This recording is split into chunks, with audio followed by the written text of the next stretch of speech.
Bismillahirrahmanirrahim. Assalamualaikum warahmatullahi wabarakatuh.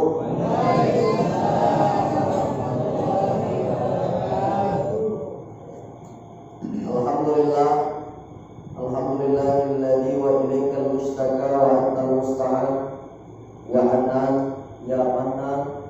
Allahumma innana bi anna nashhadu an la ilaha illa anta Allah, antal ahad, antas samad, alladzi lam yalid wa lam yulad wa lam yakul lahu kufuwan. Allahumma shalli ala sayyidina wa nabiyyina wa habibina wa syafi'ina wa nurina wa maulana Muhammad. Allahumma shalli wa sallim wa barik alaihi. Qala Allah ta'ala fi kitabihil karim wa huwa asdaqul qailin wa bi qawlihi hadal muhtadin. A'udzu billahi minasy syaithanir rajim. Bismillahirrahmanirrahim.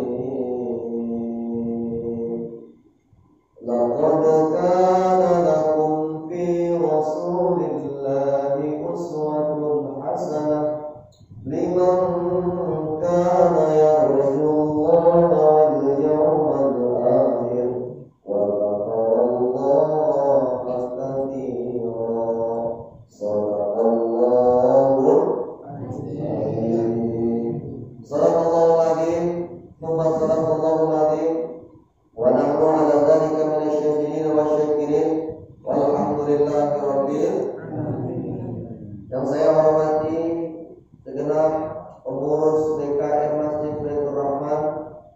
Kemudian yang saya hormati segenap para perangkat Desa Bandar Tengah, terkhusus yaitu Dusun Pasar Baro yang tak bisa saya sebutkan satu persatu.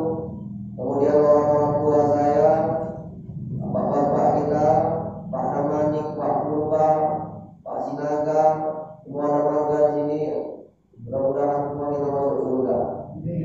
Itu juga ibu-ibu, mudah-mudahan Bu nggak suka ngangguk-ngangguk, mudah-mudahan ada yang ngangguk.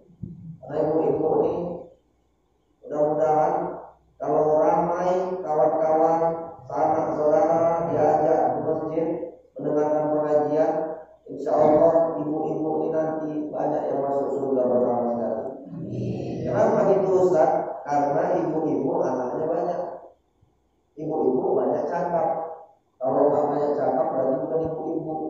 Kenapa gitu Ustaz? Karena ibu-ibu ini memang dia agak beda sama laki-laki. Tengoklah Hawa. Hawa itu kira-kira mulut kita membilangkan Hawa itu terkatup atau terbuka? Hawa. Maka ibu-ibu itu lebih recok, tapi recok yang baik. Maka kalian adik-adik pernah dimarahi sama mama kan? Itu dimarahi untuk yang baik, biar mereka jadi orang, kalau nggak jadi hantu. Maka bunda yang dimuliakan Allah Subhanahu Wa Taala, pada malam hari ini kajian kita menyambung materi yang telah lalu kita sampaikan. Masalah wudu sudah habis, sudah tuntas. Masuk kita tentang mandi besar atau mandi wajib. Apa-apa saja penyebab mandi besar, mandi wajib itu. Karena kalau wudu itu menghilangkan hadas kecil, tapi ada hadas besar yang kalau tidak kita hilangkan, wudu kita tak sah. Kalau wudu tak sah, sholat pun tak sah, tak diterima oleh Allah Subhanahu wa Ta'ala. Jadi ibu, ayah anda yang dimuliakan Allah Subhanahu wa Ta'ala, pertama sekali mari kita bersyukur dengan ucapan apa? Alhamdulillahirabbil alamin. Serta berselawat kita kepada Habibina wa Maulana Muhammad sallallahu alaihi wasallam dengan mengucapkan Allahumma shalli wa sallim wa barik alaihi. Mudah-mudahan kelak kita diakui sebagai umatnya di yaumul mahsyar kelak. Amin ya rabbal alamin. Ibu masih semangat dulu? Masih?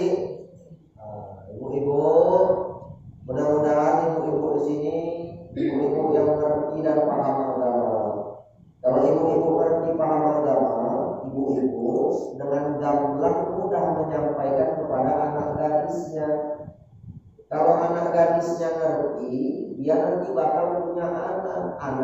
dikasih tahunya. Maka ibu-ibu punya kawan, punya tetangga, setiap malam Sabtu dari pagi dari siang jumpa beli ikan, ajak cerita, oh Kak, nanti malam Kak kita pengajian Kak, datanglah Kakak ke masjid. Masjid mana? Ya masjid kita di Pasar Rawa, Masjid Baitur Rahman. Rame-rame kita datang Kak. Kalau semua masyarakat terutama ibu-ibunya hadir, insya Allah Islam itu kuat, insya Allah Islam itu akan menjadi hebat. Kalau Islam itu kuat, hebat, maka kita orang Islam seperti sapu lidi. Sapu lidi itu kenapa dia bisa membersihkan pasir, bisa membersihkan sampah dan kotoran? Salah satunya sapu lidi itu karena diikat dalam satu tempat. Tapi coba ambil sapu lidi cuma satu, suruh membersihkan kotoran itu pun tidak terbersihkan. Maka orang Islam itu harus kuat. Maka bersyukur kita. Saya dengar pengajian kita sudah berjalan. Biasa sih pengajian paling jalan 2 kali, 3 kali, habis itu tutup, nggak ada lagi pengajian. Maka malam hari ini saya senang pengajian ini terus berjalan. Ibu-ibunya paham, bapak-bapaknya pun ramai. Mudah-mudahan di dalam masjid, yang di luar masjid masuk semua sama masjid-masjid yang ke dalam surga. Amin. Yang paling kuat aminnya nanti surganya paling tinggi.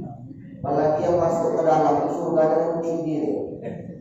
Yang di luar mereka masuk. Ya Pak Lias.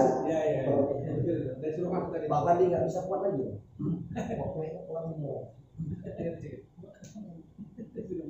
Jadi bunda yang dimuliakan Allah Subhanahu wa taala, sambung kajian kita pada malam hari ini adalah sebab-sebab mandi besar atau mandi wajib. Dalam beribadah atau dalam belajar, kita tak boleh berbicara yang tak ada manfaat di dalamnya. Maka karena manfaat, karena sebagai pembelajaran, bukan maksud untuk cakap yang tak baik, tapi beginilah kita belajar, harus terbuka dan harus transparan, biar tak salah paham. Baik. Yang pertama sekalian bawa buku catat. Apa itu Ustaz? Penyebab atau yang mengharuskan kita mandi besar atau mandi wajib. Yang pertama adalah mengeluarkan sperma atau mani. Mengeluarkan sperma atau mani. Tambahannya baik sengaja ataupun tidak sengaja. Maka kalau itu sudah terjadi, maka siapapun orangnya sudah masuk usia akil balik. Kalau dia anak remaja sudah bisa membedakan mana yang salah dan mana yang tidak, maka dia harus dihukumi mandi besar atau mandi wajib. Dalam niat mandi wajib ini banyak versinya. Niat itu sebenarnya ibu di dalam hati. Taruhlah kita tadi mau sholat isya, kita ngambil wudu, yang kita ucapkan nawaitul wudu'a li raf'il hadasil asghari fardu lillahi ta'ala. Itu bukan niat. Jadi apa Ustaz? Itu lafaz. Niat itu apa Ustaz? Saya ambil contoh. Ada di kampung kita ini marga purba. Yang marga purba jangan tersinggung.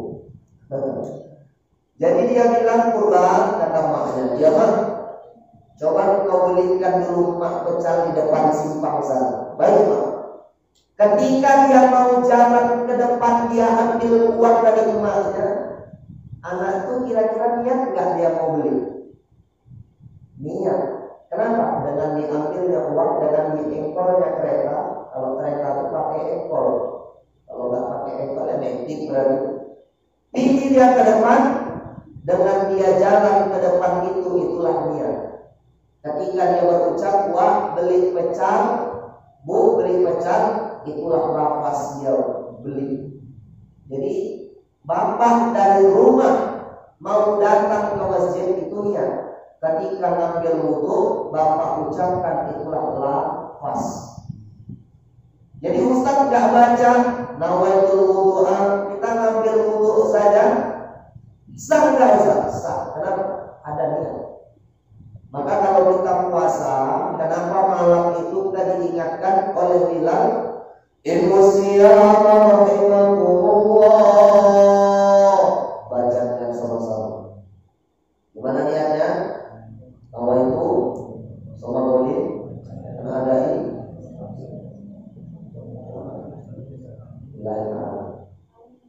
itu niat lafaz. Kenapa? Supaya besok ketika bangun subuh niat itu tetap ada. Kenapa kita sholat itu harus kita usolli? Kadang-kadang ketika kita wudu, kita sholat, setan itu senantiasa membisikkan hati. Kadang-kadang niat kita itu berubah. Kita kadang-kadang wudu niat kita berubah supaya kita ditengok sama mertua sholat. Awak pas tua tinggal sama mertua, rumah awak ukurannya pun RSSSSSSS. Sampai tulisan rumah sangat sederhana, sempit, sehingga suami istri mau sholatnya sikut-sikutan, kecil kan? Tinggal pulang sama mertua. Mertua sholat Jumat, awak tak sholat Jumat, apa kata mertua? Maka bersihkan niat. Maka dengan ulama kita dibuatlah bacaan-bacaan lafaznya. Adapun bacaan lafaz atau niat untuk mandi hadas besar yang kita baca di tuntunan sholat, mungkin ada versi lain, silahkan, gak masalah. Yang artinya menerangkan kita mau mandi besar atau mandi wajib. Umumnya begini, nawaitul ghusla liraf'il hadasil akbar. Kalau dulu asghar kecil, tapi karena ada sebesar, ghusla liraf'il hadasil akbaril fardu lillahi ta'ala. Paham? Saya ulangi. Nawaitul ghusla liraf'il hadasil akbari fardu lillahi ta'ala. Adapun makna yang tambahan yang lain, contohan jami'il badani dan seterusnya, silahkan, gak masalah. Ustaz, aku gak hafal bahasa Arab, dulu kami gak sekolah Arab Ustaz, pakai bahasa Batak, bahasa Semalumur, oh tahu. Bahasa Semalumur silahkan. Yang penting artinya kira-kira gini, sengaja aku mandi besar. Mandi besar itu bukan berarti mandi di laut, bukan. Ya, mandi besar itu menghilangkan hadas besar. Sebab apa? Nah, ini nanti kita bahas. Yang pertama tadi sebabnya keluarnya itu tadi. Maka harus mandi. Niatnya begitu. Nawaitul ghusla liraf'il hadasil akbari fardu lillahi ta'ala. Jadi selama ini kalau kami nggak baca itu gimana Ustaz? Nah, yang udah itu udah insya Allah yang diturunkan oleh Allah. Yang udah tahu, ini jangan tinggal. Dalam mengkaji agama itu tak sulit. Sekejam apapun dosa yang kita buat, kalau kita udah bermohon ampun kepada Allah, banyak dosa kita seperti pasir di pantai, ternyata ampunan Allah jauh lebih besar untuk kita hamba. Tapi kadang-kadang hambanya saja yang tak mau memohon ampun. Maka ini yang pertama, sebabnya adalah keluarnya sperma. Yang kedua apa Ustaz? Sebab mandi wajib, sama kita tahu kalau sudah bercampur suami istri yang sudah menikah, maka wajib hukumnya untuk mandi besar. Yang sudah menikah saja sudah sah, tidak ada tulisan di leher bininya halal, itu aja sudah harus mandi wajib. Apalagi lajang, apalagi duda, harus diduda. Itu pun harus kita mandi besar atau mandi wajib. Jadi tandanya gimana Ustaz? Masuknya kemaluan itu, bertemunya itu, maka itulah disebut dengan berhubungan, dan itu harus pula mandi wajib. wajib. Ustaz, maaf Ustaz, tadi ketika malam Ustaz jumpanya, kemudian subuh Ustaz sudah lewat, itu bagaimana? Gak sempat dia berjamaah, mungkin karena keletihan, mungkin karena capek, gak sempat dia. Boleh kami sholat subuh aja Ustaz, gak kalau mandi? Gak boleh, gak bisa. Jadi gimana Ustaz? Sebelum habis waktu subuh, maka mandi dulu, barulah kita sholat subuh. Kadang-kadang bingung kami Ustaz, waktu subuh itu habisnya jam berapa sih Ustaz? Kadang-kadang kami tengok, masih gelapnya rupanya, udah habis waktu subuh. Cara menengok waktu subuh habis atau tidak gampang. Ada sini jam berapa? Tengok berapa waktu subuh. Tengok waktu maghrib. Maghrib tengok berapa maghrib? Coba samakan waktu maghrib. 18. Berapa? 11. Kurang 15. Bukan waktu subuhnya, salah saya. Waktu maghrib dikurang 15 menit. 18 berapa tadi? 11. Berarti kurangkan 31. Kurangkan 15 berapa? Berarti jam 17.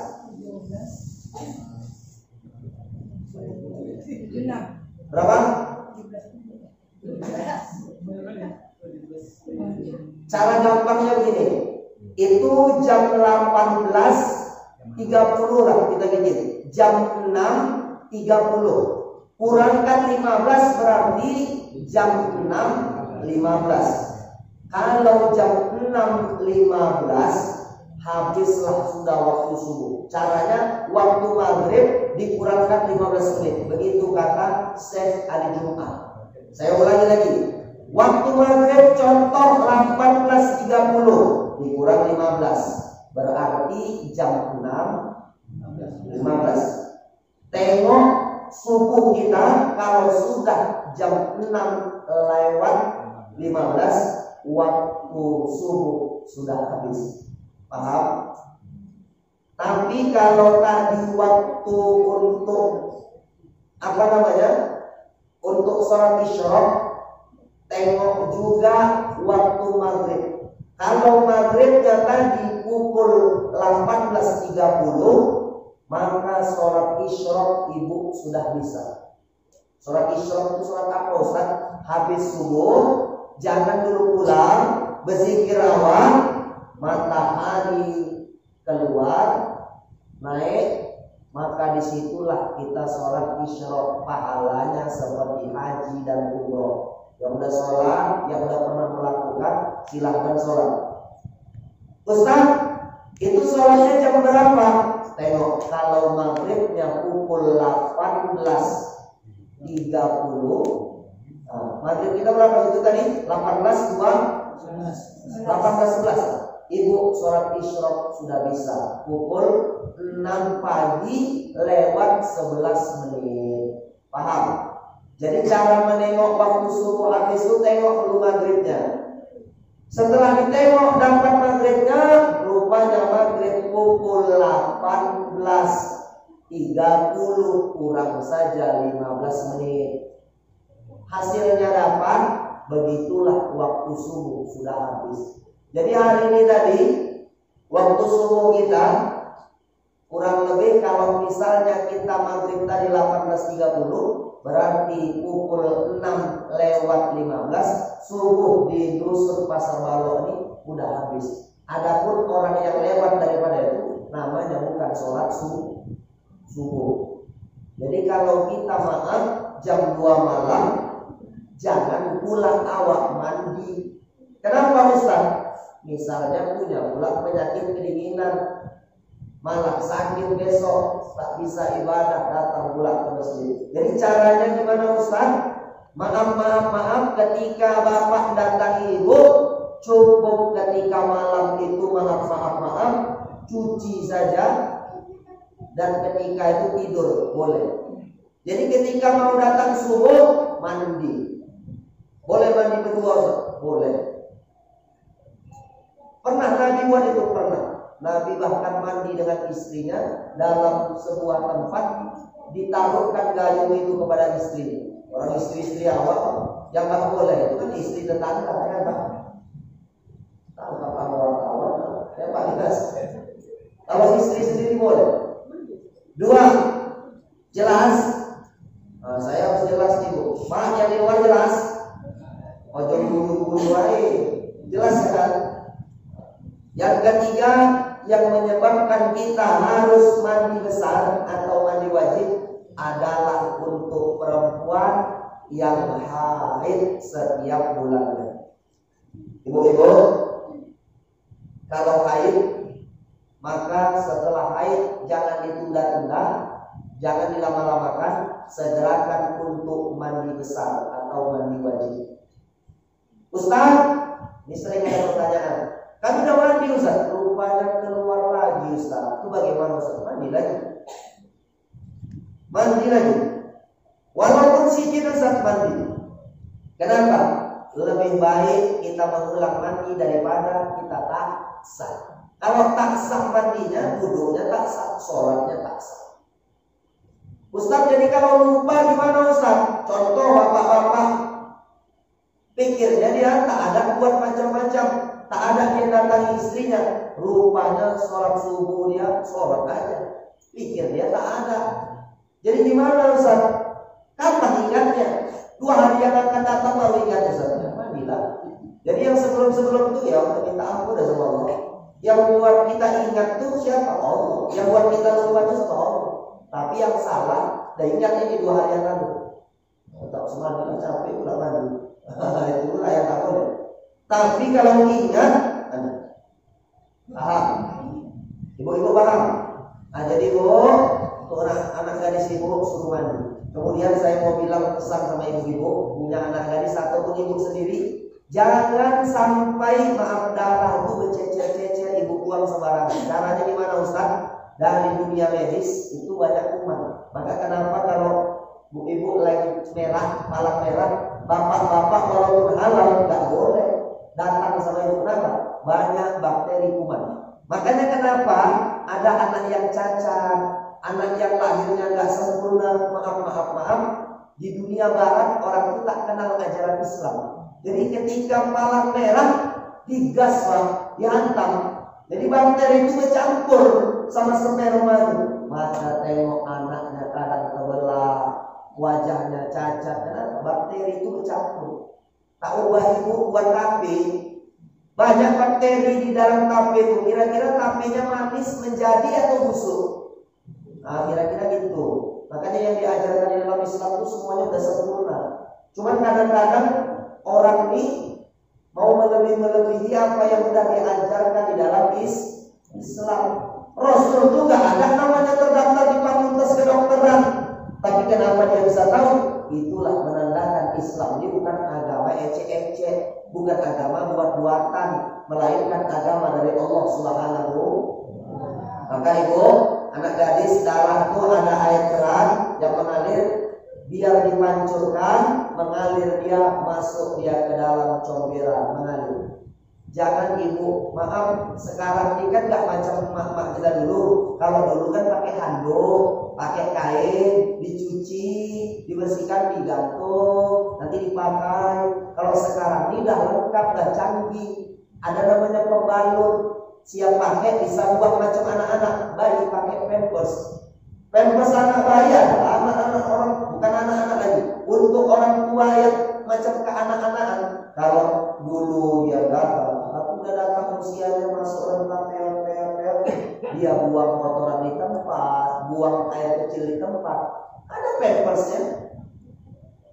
Kalau bapak-bapak yang udah kenalpotnya udah dol, pakai aja pampers. Bisa kayak gitu. Boleh, nah, tapi bu sarannya jangan dibuang sembarangan. Kenapa Ustaz?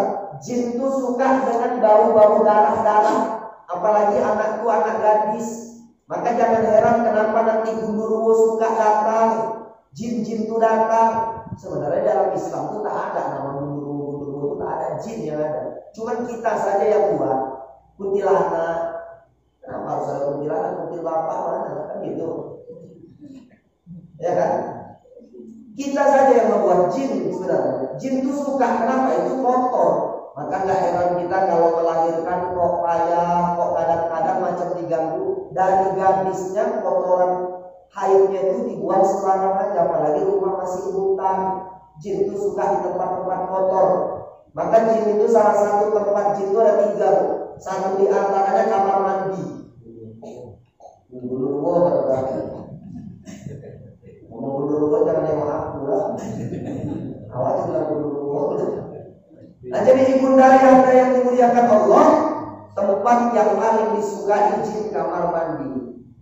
Jadi maka kalau ke kamar mandi jangan lupa pinoman pengaman dalam negeri itu dipakai. Kalau orang tua kita dulu rumah sama kamar mandi itu nggak satu, Bang. Jadi gimana Ustaz? Rumah ya rumah, kamar mandi beda misah, WC-nya misah. Tapi orang tua kita dulu bilang, nah ini basahan mandi. Jin gak sanggup menengok orang yang mandi pakai basahan. Rumah kita sekarang bersatu kamar mandi sama rumah, tapi di dalam pengaman dalam negeri itu nggak dipakai. Dan begitu aja mandi. Maka tengoklah karena gak kucing. Apa-apa itu kadang gitu juga. Dan ketawa-ketawa pengalaman. Gak sempat lah Ustaz, taruh basahan di atas kamar mandi, siapkan. Setelah itu baca doa. Apa Ustaz? Doanya sebelum masuk kamar mandi. Karena di kamar mandi itu ada WC. Gak boleh kita menyebut asma Allah di dalam WC. Gimana bacanya Ustaz? Bismillahirrahmanirrahim. Bismillahilladzi la ilaha illahu. Saya ulangi. Baca terus a'udzubillahi minasyaitonirrajim. Bismillahilladzi la ilaha illahu. Setan kabur matanya, rabun matanya, gak bisa nengok kita di kamar mandi. Tapi kalau kita malah tak pakai basahan, setan itu senang kali menengok kita di kamar mandi. Maka kenapa orang jatuh di kamar mandi itu sering? Kenapa? Itu tadi di kamar mandi banyak setan. Kalau sudah jatuh di kamar mandi, kalau nggak stroke, jin. Ayo, maka ibu-ibu, ayo siapkan basahan di kamar mandi. Anak-anak gadis mandi harus pakai basahan. Kenapa gitu Ustaz? Agar kita mengurangi peluang jin setan itu dekat sama kita. Ingat, terjadi sesuatu bukan karena ada niat dari pelakunya, tapi karena ada itu kata Bang Nabi, waspada. Yang keberapa tadi? Ibu berapa? 3. Yang pertama itu mengeluarkan, yang kedua berhubungan, yang ketiga haid. Masuk yang keempat, yaitu adalah nifas. Inilah yang menyebabkan kita mandi besar atau wajib. Nifas itu apa Ustaz? Suami-suami yang sudah ada istrinya mungkin paham dan ngerti. Kalau sudah melahirkan kurang lebih 40 hari darah itu keluar saja. Betul atau betul? Betul. Itulah disebut dengan nifas. Setelah darah sudah mampet, udah gak keluar lagi, maka ibu-ibu harus mandi besar atau mandi wajib.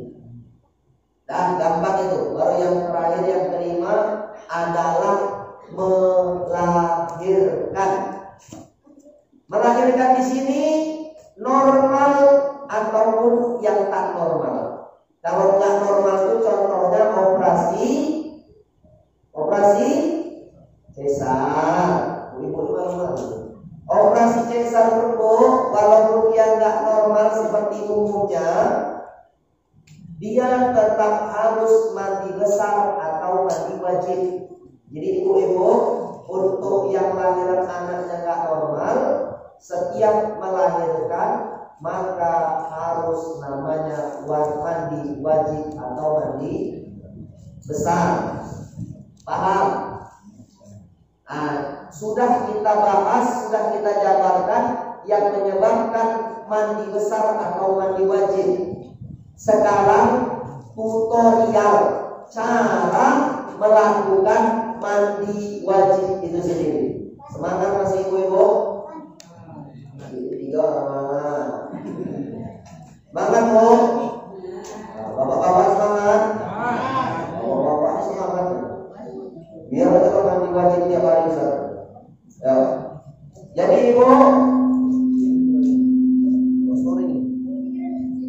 Tutorialnya itu yang pertama, ayo. Sebelum kita mandi wajib atau mandi besar yang selama ini mungkin ada terlewat, mungkin ada yang tak dipakai, ayo dengarkan sama-sama. Kita mencontoh yang diajarkan Rasulullah. Sebelum kita mandi wajib, usahakan kita berwudu. Bukan semalam lagi, beberapa minggu yang lalu sudah kita bahas tuntas masalah wudu. Jadi ibu mana tahu ada yang lupa, tulis. Ada lupa juga tanyakan. Lagi nanya dalam rame ini silahkan. 4 mata boleh, boleh. Jangan 4 mata, 5 mata pun boleh. Oke, tanyakan. Jadi caranya itu berwudu. Wudunya gimana Ustaz? Seperti wudu sholat biasa, wudu. Bersih wudu, udah setelah wudu, barulah kita cuci anggota yang berhubungan itu. Cuci, bersih, barulah kita basuh anggota sebelah kanan. Setelah itu baru sebelah kiri, baru seluruh tubuh dari ujung rambut sampai ujung kaki basah semua. Dan juga yang bertanya, Ustaz yang duluan basah kaki atau kepala, terserah. Kalau dia mungkin sekalian dekat sungai rumahnya, ya berarti kepala dulu. Karena satu dia ada di belakang. Satu. Jadi kalau dia di kamar mandi ya duluan basah kepala. Terserah, yang penting basah semua. Jangan sampai nggak basah. Gitu aja Ustaz ya. Jadi simpel saya ulangi, pertama wudu, kedua dibasuh. Yang berhubungan itu dibasuh, bersih, kemudian basahi anggota sebelah kanan, sebelah kiri. Contohnya tangan kanan dari kaki, kemudian kiri. 3 kali setelah itu baru basahi. Basahi. Setelah itu baru kita baca doa setelah berwudu. Enggak dibaca, enggak apa-apa, boleh. Gitu aja Ustaz. Iya. Gampang atau susah?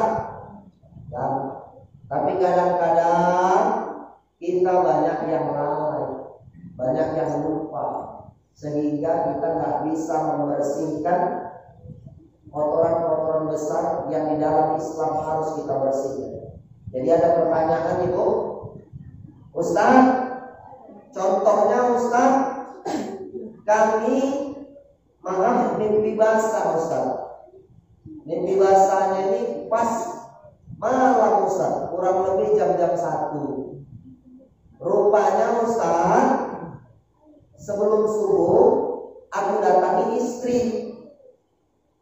Kemudian aku mandinya 2 kali atau 1 kali Ustaz. Yang pertama itu kan karena mimpi basah.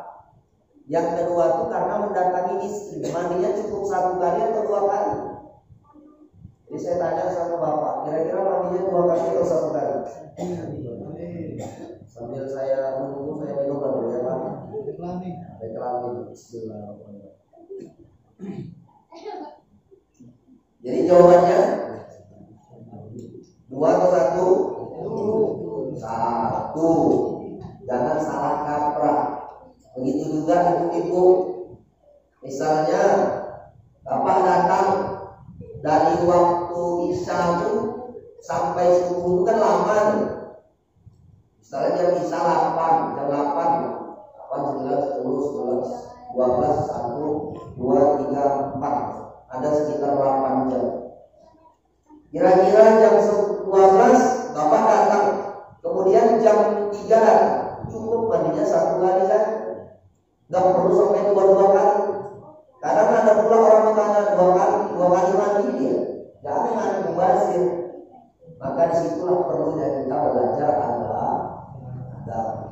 Jadi caranya itu gampang. Yang pertama kita harus berwudu.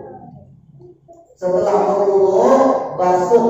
Setelah dibasuh kemudian basahi anggota sebelah kanan. Enggak dibasahi sebelah kanan pun, dari ujung rambut dibasahi semua sudah sah. Ustaz, setelah itu kami mau sholat, wudu lagi enggak Ustaz? ada pendapat Imam Syafi'i kalau siap kita mandi wajib, tak pernah kita wudhu lagi, sholat saja sah. Kenapa gitu Ustaz? Karena mandi wajib itu hadas besarnya hilang, apalagi hadas. Tapi ingat, setelah mandi besar jangan sampai ada yang membatalkan wudhu. Contoh, bersentuhnya tangan dengan kemaluan, apalagi telapak tangan, itu batal. Keluarnya knalpot belakang pun batal. Nah, jadi dia harus melewati tahap-tahap uji seleksi. Ini kadang-kadang udah mandi besar, gitu mau pakai celana kepegang pula, atau sedang enak-enak keluar pula, batal. Makan batal, Ustaz, makan tak batal. Merokok tak batal. Jadi Ustaz, tidur batal. Apalagi tidurnya sampai lama, sampai nggak paham dia, nggak tahu lagi itu batal. Tapi kalau mungkin tidur ayam, si dengar dia suara yang tidur yang batal itu yang seperti apa? Yang menghilangkan kesadaran. Kenapa tidur itu batal? Pertama, kalau orang tidur sadar nggak sadar. Kira-kira keluar entah kentut, entah buang angin, nggak tahu, maka menyebabkan dia harus wudhu lah. Tapi kalau makan nggak batal, cuma makruh. Makruh itu apa Ustaz? Dibenci, kurang bagus lah. Kalau amalannya kuat, wajib. Kalau amalannya tak kuat, sunnah. Kalau larangannya kuat, haram. Larangannya tak kuat, makruh. Jadi makruh, larangannya tak kuat. Jadi caranya gimana Ustaz? Ditinggalkan juga boleh. Jadi kalau udah siap wudhu jangan makan. Kenapa? Kalau wudhu udah ada, makan kita. Misalnya kita makan bakwan, di sela-sela giginya, apalagi awal udah umur 40 gigi awal, ada banyak yang jarang, udah ada kamar kosongnya, masuk bakwan itu lengket di kamar kosong, sedang sholat, Allahu Akbar, keluar pula bakwan itu sah. Gitu awal walat dolin setelah nama batal sholat. Kenapa? Ketika sholat makan. Jadi kalau sudah wudhu tinggalkan makan. Adapun yang makan nggak pada wudhu lagi sah. Jadi Ustaz, kalau kami tahu wudhu bersentuhan sama suami, sama istri, gimana Ustaz? Suami istri itu kan bukan mahram. Kalau suami istri itu mahram itu artinya tak boleh nikah. Ya itu nggak bakal dapat anak dari bapak, nggak boleh nikah. Jadi ibu sama bapak itu bukan mahram. Jadi setiap bukan mahram kalau bersentuhan batal. Tapi kami kan udah halal saja, halal karena disatukan pernikahan. Yang nggak batal wudhu itu anak laki-laki ibu sama ibu, anak perempuan bapak sama bapak tidak batal. Tapi kalau bapak sama ibu, suami istri batal. Jadi udah ngambil mandi besar Ustaz, disenggol sama bini batal, ngambil wudhu kan. Tapi kalau enggak kentut, enggak mungkin bersentuh dengan telapak tangan, siap kita mandi wajib itu, enggak pernah kita wudhu sah, wudhu kita sholat boleh. Begitu pendapat Imam Syafi'i. Paham? Jadi di bunda yang dimuliakan Allah Subhanahu wa taala, kalau kita paham dan ngerti, maka yakinlah ibadah kita itu akan enak. Ibadah kita itu akan mudah. Jadi saya nanti coba rincikan mulai dari wudhu, kemudian menghilangkan hadas besar, kemudian nanti kita masuk tentang sholat khusyuk, sholat menurut Rasulullah itu seperti apa, ketika kapan kita mengangkat tangan, apakah ketika dari bangkit dari sujud Allah apa kita harus angkat tangan atau enggak, nanti kita kupas. Kemudian ketika kita tahajud itu kapan mengangkat asyhadu Allahnya itu? Ketika kadang kan kita selama ini banyak sholat kita karena diajarkan dari dulu begitu ya, sampai sekarang begitu tanpa dijelaskan dengan dalam. Nanti kita akan coba kupas. Makin lama jadi bapak-bapak, ibu-ibu di dusun Pasar Bawah ini menjadi bapak-bapak yang ahli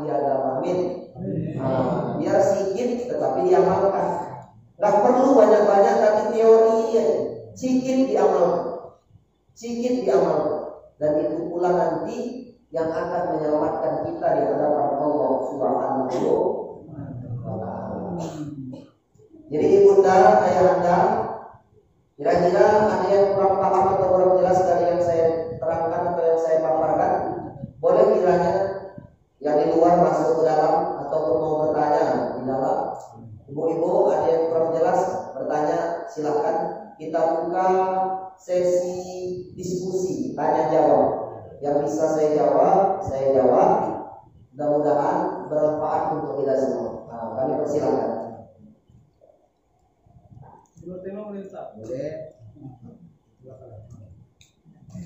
Ini Pak, menyangkut dengan sholat Jumat. Jadi menyangkut dengan sholat Jumat. Jadi jemaah ini tidak bisa datang, ada kendala. Bukan kendala tidak datang. Jadi apakah ini tahu sholat dulu atau tahu sholat politik tidak di Mumpala? Kalau sholat Jumat pasti kan tidak bisa datang. Walaupun mereka jauh kampung ini, tidak bisa sholat Jumat karena ada kendala. Jadi apakah dia harus sholat zuhur atau tidak sholat zuhur atau gimana penjelasannya?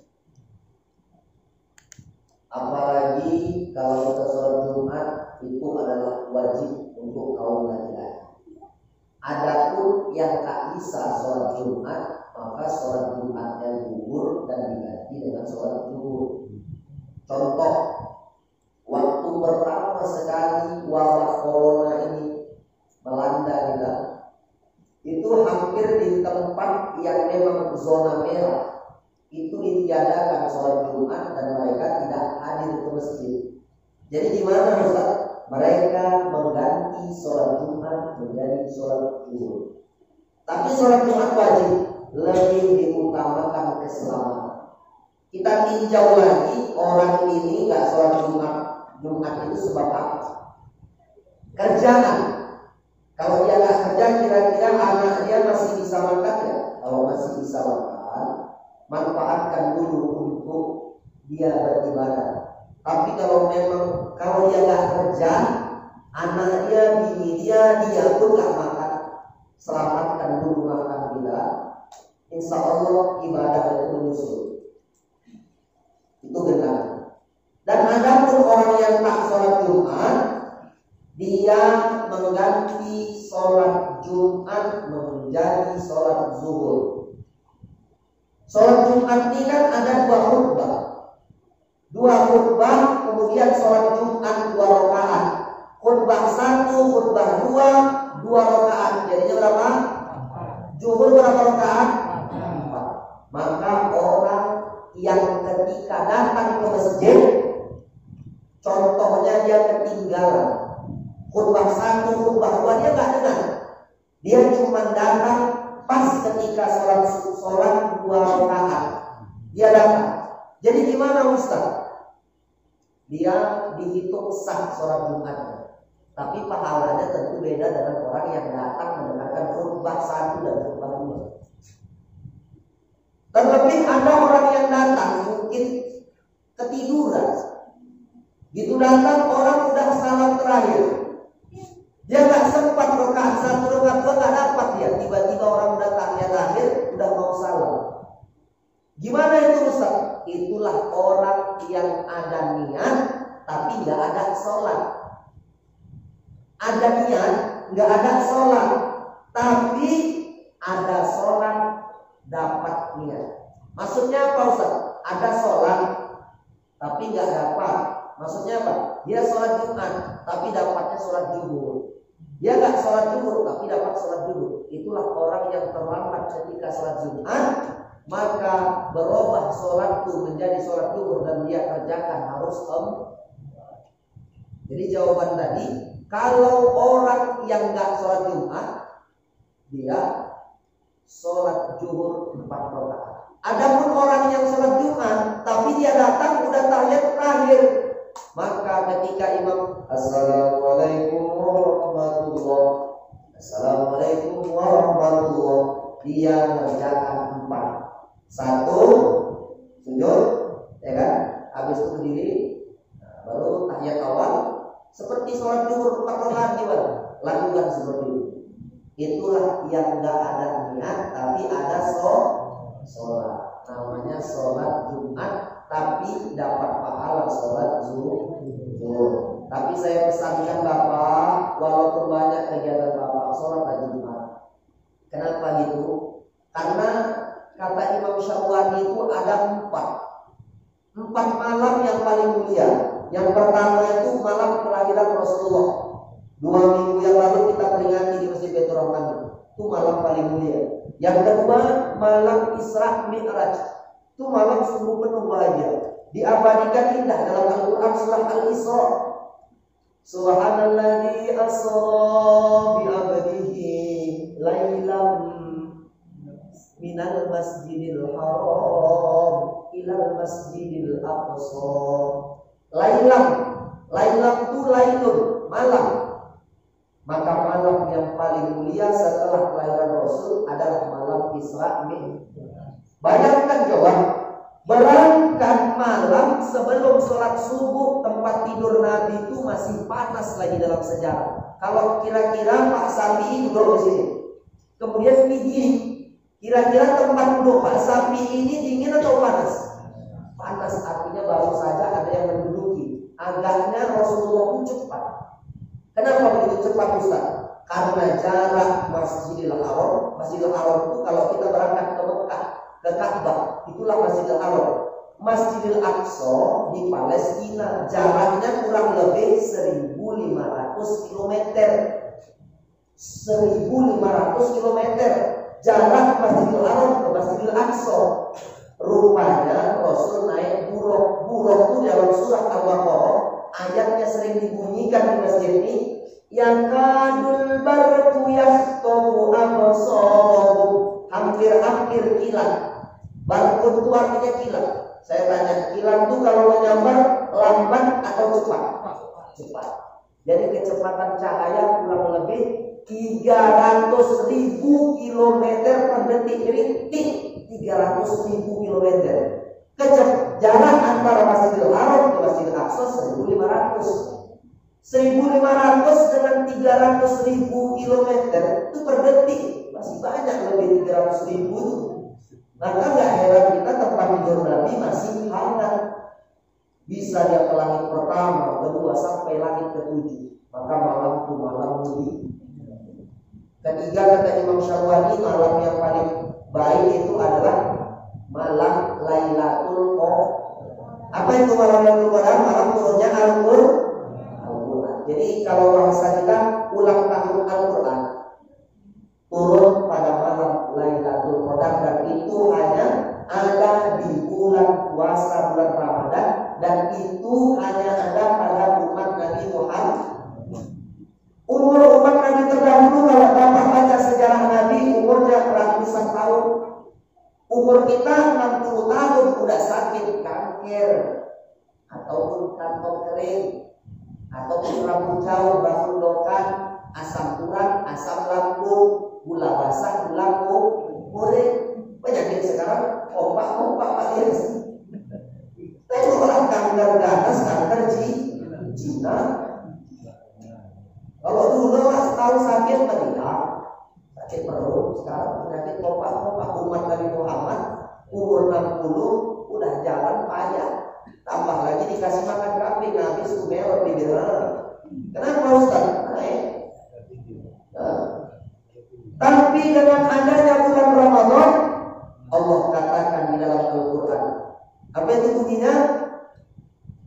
Inna anzalnahu fi lailatul qadar wa ma adraka ma lailatul qadar.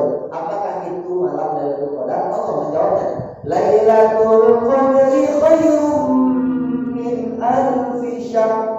Malam Lailatul Qadar itu lebih baik daripada 1000 bulan. Saya mau tanya, umur Bapak hari ini 60 tahun dikalikan 1000, berapa usia Bapak?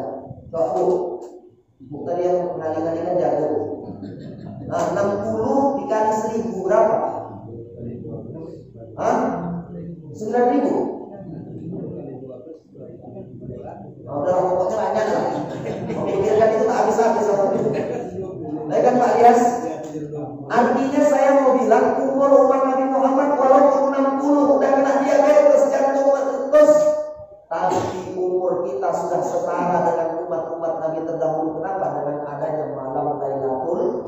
Maka kalau sudah datang bulan puasa, Bu, kencangkan ikat pinggang ibadah. Jangan sibuk Lailatul bakar, buat kue ya.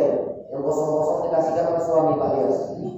Yang bagus-bagus kasih tamu. Coba kita gosong kasih aku dalam tangan kita itu. Yo, ketawa itu pengalaman ya. Baru yang keempat kata Imam Syawani, malam yang paling baik, yang paling bagus adalah malam Jumat. Maka ini tadi ada yang tadi Jumat, berarti dari malam yang istimewa. Sampai kita itu harus, maafnya kalau datang istri bagus pada Jumat, malam Jumat. Yang senyum-senyum yang udah nikah, belum nikah senyum-senyum pula. Nah, maka kenapa Jumat itulah hari yang istimewa. Rasulullah hijrah dari Makkah ke Madinah, yang dibangunnya itu pertama sekali masjid, itulah Masjid Quba yang ada di Madinah. Jadi nanti mudah-mudahan saya doakan Ibu berangkat umroh atau haji, main-main ke sana ke Masjid Quba. Itu masjid pertama kali dibangun Rasulullah. Dan pertama sekali di bulan Rabiul Awal Rasul mengadakan sholat Jumat. Jadi sholat Jumat pertama sekali Bu diadakan pada tanggalnya nggak dijelaskan, pada bulan Rabiul Awal, dan itu hari kelahiran Rasulullah. Luar biasa. Maka hari Jumat ini hanya ada di zaman Nabi Muhammad. Maka beruntunglah kita, jangan sampai sesibuk apapun kita nggak sholat Jumat. Bahkan orang yang meninggal di hari Jumat dapat keistimewaan. Tapi jangan karena ini pas pulang bandar kokel yang tinggal. Kata Ustaz India itu kalau orang baik meninggal hari Jumat, enggak. Allah yang punya kuasa. Jadi jangan kita menilai sesuatu itu dari kulitnya saja. Umumnya orang-orang soleh, Ibu perhatikan, meninggal hari Jumat. Walaupun semua hari baik, walaupun semua hari itu bagus, tapi ada hari yang paling baik adalah hari Jumat. Bahkan doa ketika hari Jumat cepat diangkat oleh Allah. Ibu yang lama tak punya anak, ada anak saudara ini bandel kan, doakan hari Jumat. Hari Jumat itu bagus. Bahkan Bu, saya tinggal di Serapah, ada toko emas orang kita cenas. Orang kita cenas, dia jual emas, dia tutup setiap hari Jumat. Saya nggak tahu kenapa dia tutup setiap hari Jumat. Ada yang bilang Ustaz, pekong dia itu jinnya jin Islam Ustaz. Ada, suka hati doleman dulu.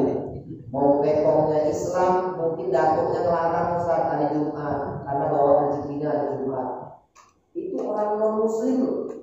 Kita orang Islam yang jelas-jelas hari raya kita. Kalau hari Ahad tahu kita kan, hari raya orang siapa? Pakai sepatu cantik, pakai kebaya. Masa kita orang Islam kadang-kadang kita kerja nggak ada liburnya, lembur aja, mau masuk mana kita nanti rumahnya, masuk surga enggak? Kenapa kita nggak memenuhi panggilan Allah? Maka sholatlah Jumat. Adapun orang yang nggak sholat Jumat mengganti dengan sholat dulu. Gitu Pak. Ada lagi yang lain?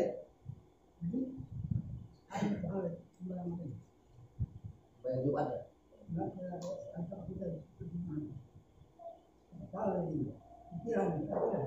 Kalau orang yang tak sholat Jumat digantinya sholat zuhur, ya dia dapat pahala sholat zuhur, bukan sholat Jumat. Nah, jadi kalau orang yang tak dapat sholat Jumat, dia sholat zuhur, dia tak dapat dosa. Artinya yang menjadi pelepas dia sholat Jumat itu sholat zuhur, tapi dia terhitung dapat pahala sholat zuhur Jumatnya nggak ada. Biar dapat gimana Ustaz? Ya sholat Jumat. Maka jangan tinggalkan sholat Jumat. Kalau udah datang hari Jumat, ibu-ibu jangan lagi masak yang makruh-makruh. Jengkol, pete, jangan lagi dimasak. Kenapa Ustaz? Hari Jumat. Jangan nauju pete, rendang jengkol.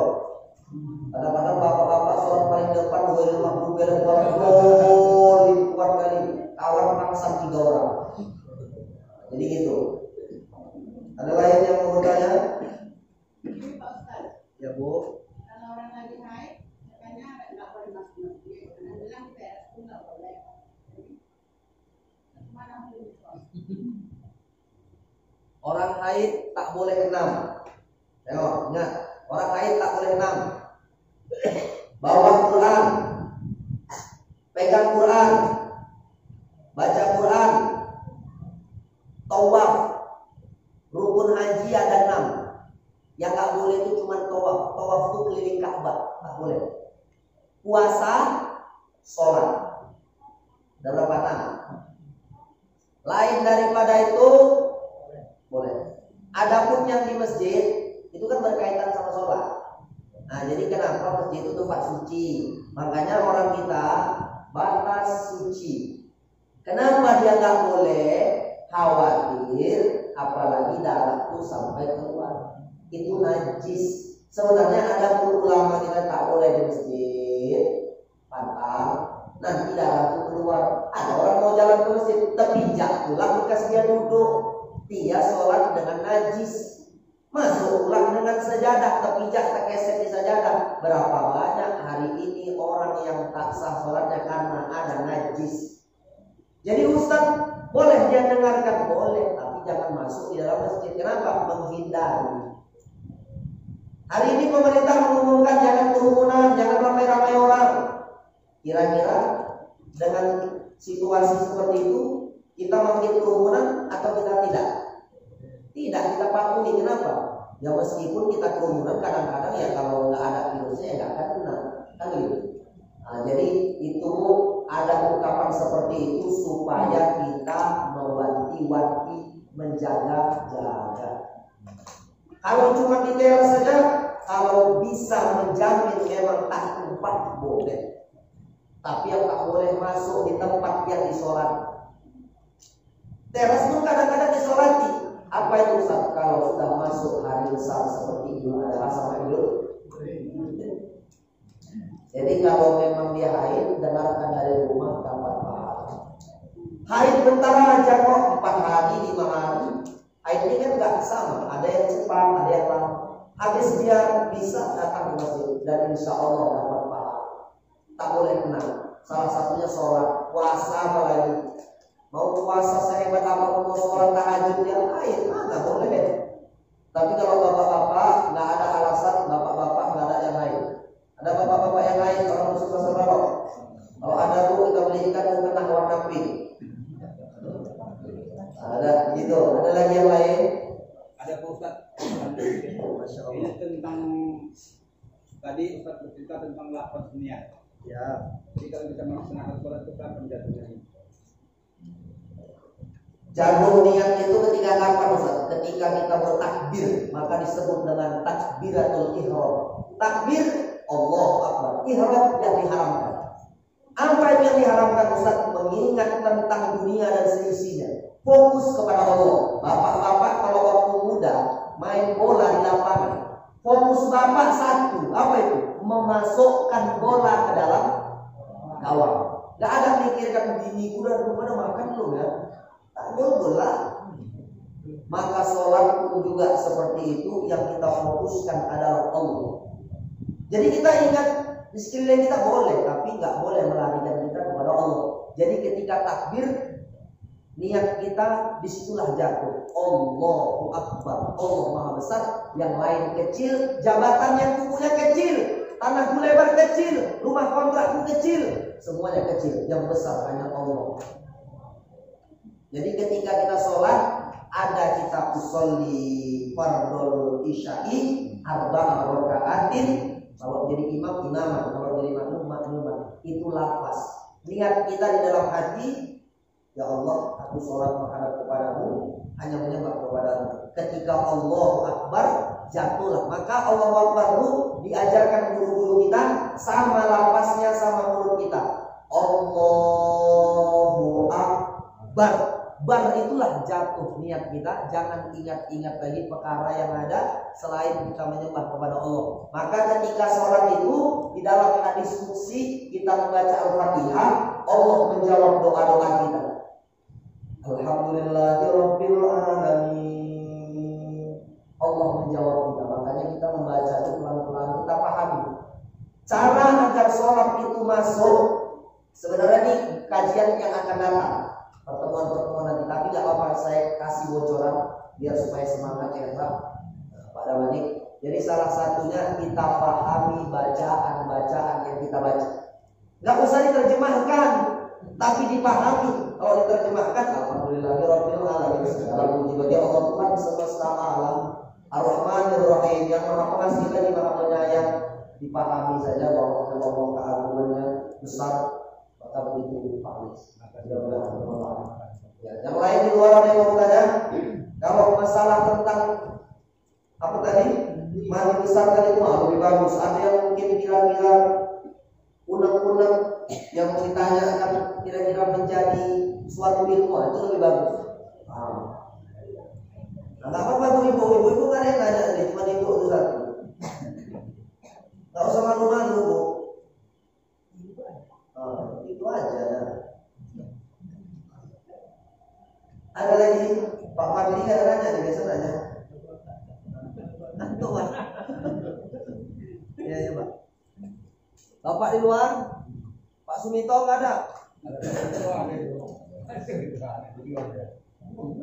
Pak Purba mana?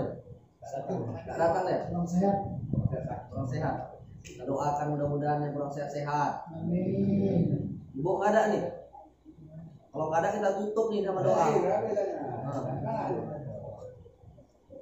Nah, jadi masalah mandi besar mandi wajib ini udah paham semua. Kalau sudah paham, yang udah kita pelajari ini coba dipraktekkan. Ada anak bapak di rumah, anak ibu. Kalau anak ibu yang laki-laki mungkin lebih enak ibu ajari mereka yang disampaikan. Kalau bapak mengajari mungkin kurang pas ataupun sebaliknya, ibu lah. Diajarkan, disampaikan. Insya Allah ini pula nanti yang menambah kita. Mungkin sholat kita kadang belum betul, ibadah kita kurang sempurna. Mungkin dengan ilmu-ilmu yang kita sampaikan sama orang, nanti menjadi saksi di hadapan Allah. Ya Allah, mereka jangan engkau masukkan ke dalam neraka. Kenapa? Dulu di dunia mereka lah yang menerangi kami, tak pandai belajar agama, dia yang mengajarkan aku. Maka buat ibadah itu bukan hanya sholat, tetapi menyampaikan ilmu. Apa kata Nabi? Balighu anni walau ayat. Sampaikanlah walaupun sepotong. Ada lagi? Habis? Kemana Pak Budi? Proses ini? Ada lagi? Habis? Habis?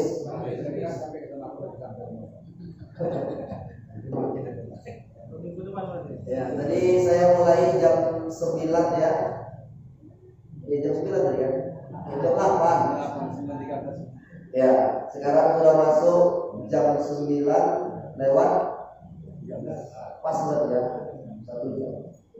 Nah, jadi ibu sekali lagi saya tanya, ada pun yang mau ditanya silakan ditanya sebelum kita tutup. Karena kita mengaji ini tak perlu lama-lama, sampai yang disampaikan diamalkan, insya Allah Allah akan ridho kepada kita. Dan tempat-tempat kita ini malaikat sedang berkerumun. Malaikat sedang datang ke dusun Pasar Balo ini. Kenapa? Ya Allah, mereka malam ini orang dusun Pasar Balo mengkaji agama.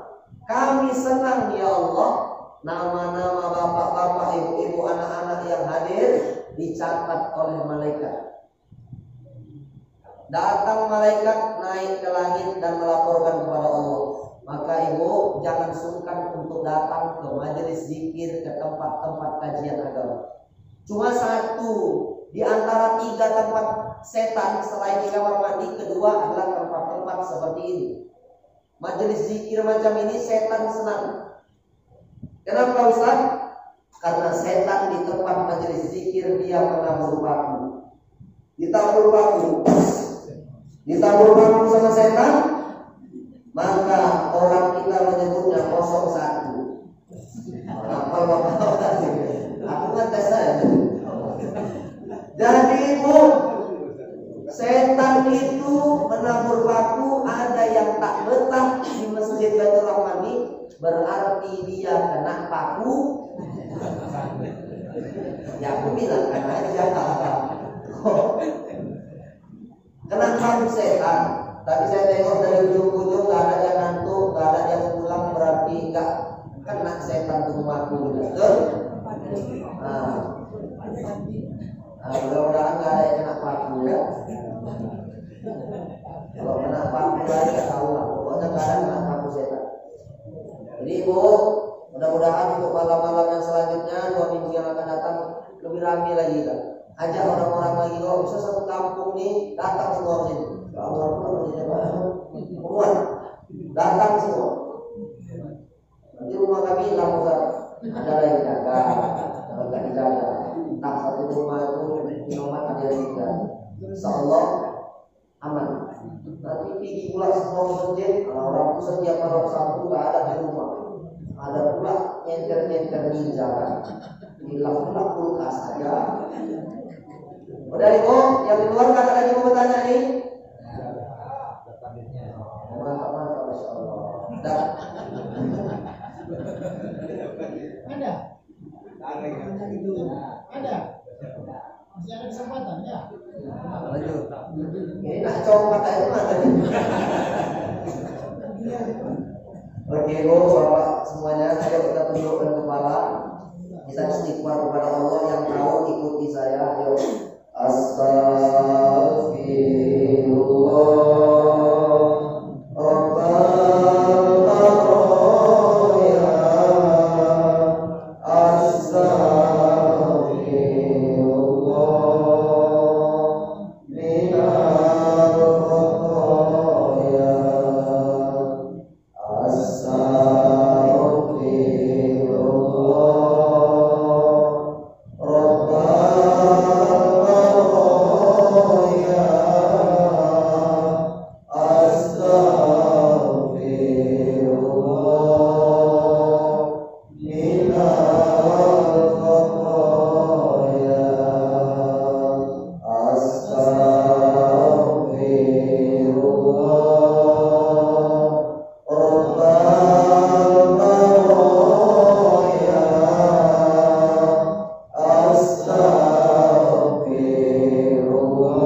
Setelah Engkau ampunkan dosa kami, ampunkan pula dosa ibu bapak kami. Sayangi mereka, kasihi mereka sebagaimana mereka menyayangi kami waktu kami kecil. Doa ya Allah, andai di sini kami menjadi seorang suami, jadikanlah kami suami yang adil di tengah-tengah keluarga. Berikan rezeki yang halal untuk kami agar kami bisa membawa pulang untuk anak dan istri kami. Doa ya Allah, andai kata di sini kami yang hadir menjadi seorang istri. Jadikanlah kami istri yang cerdas, yang paham akan agama, agar kami bisa mengajarkan kepada anak, kepada cucu kami ya Allah. Doa ya Allah, andai kata di sini kami menjadi seorang anak, terkadang kami membentak, memarahi orang tua kami, ampunkan kami ya Allah. Doa ya Allah, jagalah ibu dan ayah anda kami, sehatkan mereka. Andai hari ini sakit lumpuh badannya, sembuhkan mereka ya Allah. Doa ya Allah, andai kata ibu kami berbaring di rumah sakit, tidak bisa jalan kemana-mana ya Allah, dengan belajar kami agama setiap malam Sabtu ya Allah, angkat sembuhkan mereka ya Allah. Doa ya Allah, andai kata hari ini sahabat saudara kami jiran sedang dalam keadaan sakit, sembuhkan mereka ya Allah, kuatkan jasad mereka ya Allah, panjangkan hidup taat kami ya Allah dalam beribadah kepada-Mu ya Allah. Satu minta kami, berikan lancarkan lisan kami ketika Engkau hendak mencabut nyawa kami dengan ucapan la ilaha illallah, la ilaha illallah, la ilaha illallah Muhammadur Rasulullah.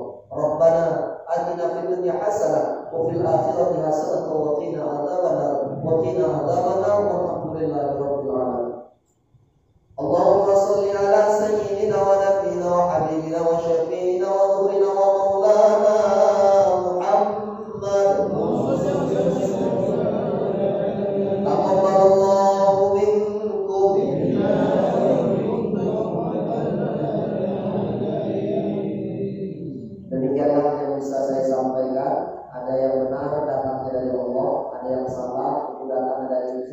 kesalahan saya sendiri. Saya 10 jari 11 tangan kepala saya.